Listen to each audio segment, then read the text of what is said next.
The principle of synergy.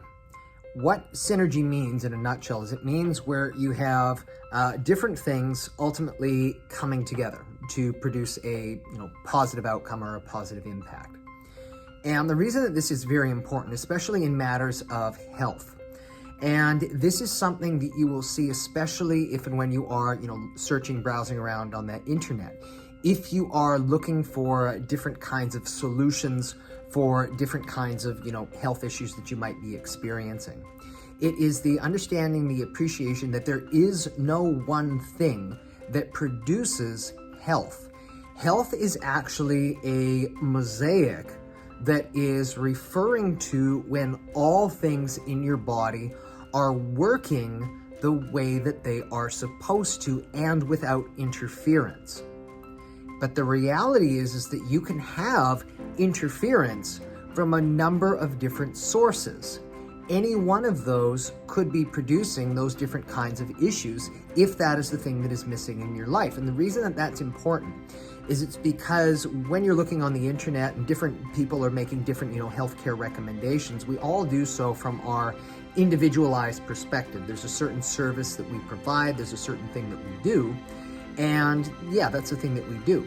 However, it's important to understand that that is not always going to be the necessary solution for all people, even with that same particular symptom. Now, why is that?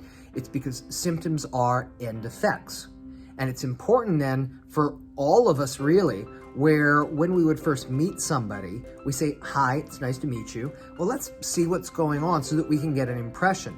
Do people have something that we can actually assist them with? Or do we think that there's actually something else where it would be more appropriate for us to make a referral?" So as a general rule, and different people will have all kinds of different opinions on that. There's no right, there's no wrong. But I try to boil things down into 5 general categories in terms of the things that are necessary for a person's overall health and well-being. So number 1 is going to be their adaptability. And specifically what I'm referring to is their stress adaptability. Firstly, how much stress is in your life, but arguably more important, how well do you adapt to it? Some people can be under huge amounts of stress that we would look at from the outside, and they don't seem to have a care in the world. Guess what? They adapt to it so well. In fact, they're kind of delighted that it's there. It's what's called eustress. It's a good thing. And so it's about what our response is, how we interpret stress in our lives. Is it a bad thing? Is it a good thing? And the better that we can adapt to that, of course, the better and the healthier we're going to be. And that's a huge component in terms of what people experience. Number 2 is going to be their exercise. So their physical well-being. Are they doing the things to keep their body moving the way that it's supposed to? Because if you don't use it, or if you abuse it, you lose it. And if we want to be preserving and protecting these things well into our 90s and or maybe beyond, it's probably a good idea that we would be a little bit wiser and play for the long game even when we are younger. Number 3, this is going to be our nutrition.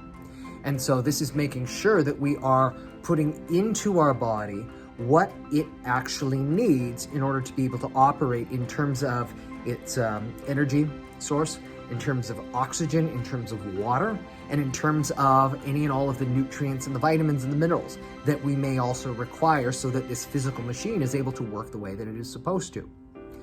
Number 4 is going to be sleep. Sleep as that necessary time in order for the body to be able to heal and to be able to repair, to decompress from all of the different things that have occurred over the course of a person's day. And we're not just talking about hours of sleep, we're talking about quality of sleep in particular. And then the 5th one, and this is kind of the one that gets overlooked. This one here is simply put, is your body working properly in terms of all of its systems? So what kind of systems are we referring to? Okay, well, we're referring to your plumbing. Well, if you would, your cardiovascular system.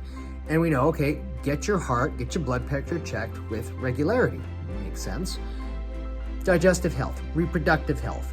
So are all of the bits and pieces, is your digestion functioning the way that it should be? And you can usually tell if there's, issues with this.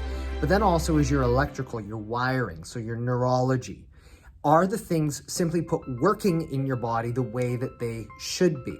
So that if and when symptoms are popping up to the surface, and usually this is the case, where if a person says, you know what, I've got those first 4 down pat, but something's not right, that's where we know it's going to require oftentimes the further investigation. It's the difference between those things that you are able to do for yourself versus something where this one's a little bit beyond what my own particular knowledge is. My point being is that when we are able to look at health as not just being a single thing, or you just need this is the one thing you need to be healthy, because it's not true, that it's one piece, an essential piece of the whole, that we can identify which factor it is for the individual to actually be well, stay well. That is going to give them that best possibility, that best opportunity to ultimately reach the goal and to enjoy the quality of life that they really, really want.